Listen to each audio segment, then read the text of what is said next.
Serangan Houthi di Laut Merah memaksa sejumlah kapal berbendera Amerika Serikat menjauh dari Laut Merah.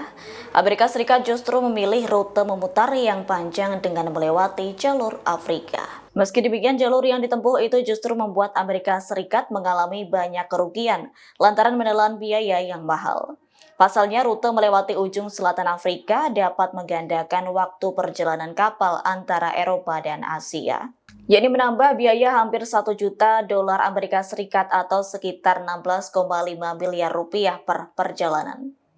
Penasihat Keamanan Nasional Amerika Serikat yakni Mike Waltz menyebut tak hanya kapal komersial yang menjadi sasaran tembakan. Waltz turut memberi gambaran suram mengenai aksi Houthi yang menanti kapal-kapal perang Amerika Serikat di Laut Merah.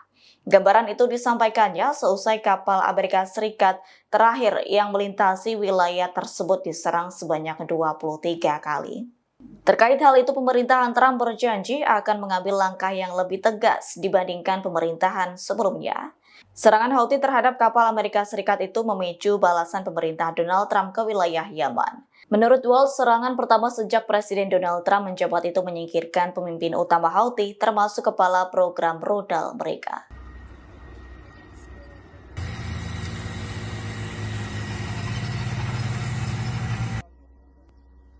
Israel kembali menggila dengan meluncurkan serangan darat di kota Beit Hanon di Gaza Utara pada Minggu 23 Maret 2025. Juru bicara militer Avichai Adrai menyebut serangan itu bertujuan untuk menargetkan infrastruktur Hamas. Selain itu, operasi Israel juga bertujuan untuk memperluas zona penyangga di jalur Gaza Utara. Sebelum meluncurkan serangan ini, tentara Israel melancarkan operasi udara mendadak di Gaza sejak Selasa lalu. Serangan tersebut menewaskan lebih dari 700 warga Palestina dan melukai lebih dari 1.000 orang lainnya. Selain itu juga menghancurkan gencatan senjata dan perjanjian pertukaran tahanan yang berlaku pada Januari 2025.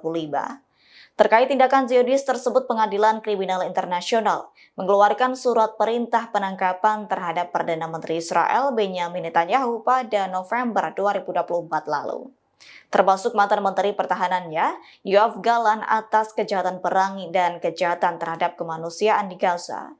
Selain itu, Israel juga menghadapi kasus genosida di Mahkamah Internasional atas perangnya di daerah kantong tersebut.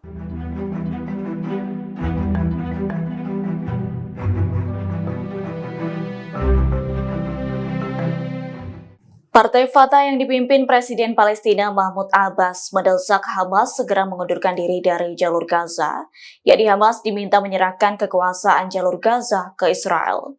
Permintaan Fatah itu diajukan dengan dalih melindungi nyawa dan keberadaan warga Palestina yang mengungsi di jalur Gaza.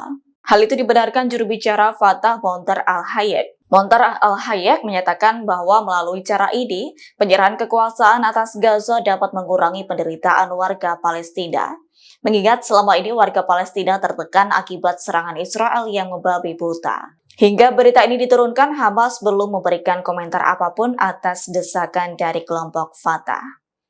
Dilansir dari Tribunnews.com, Hamas mengambil alih kekuasaan di Gaza dari otoritas Palestina yang didominasi Fatah pada Juli 2007 silam. Saat itu Hamas mulai mengambil alih Gaza dan mengusir pasukan Fatah dari wilayah tersebut. Lantas Hamas menjadi penguasa de facto di Gaza. Sementara itu otoritas Palestina yang dipimpin Fatah tetap menguasai tepi barat. Pengambil alihan itu memicu Hamas dianggap sebagai organisasi teroris oleh Israel, Amerika Serikat, dan negara-negara barat lainnya. Sehingga perkembangan Hamas yang kian pesat membuat Israel semakin khawatir, lantaran bisa saja mengancam stabilitas Israel dan menggagalkan potensi perdamaian dengan Palestina. Download Tribun X sekarang, menghadirkan lokal menjadi Indonesia.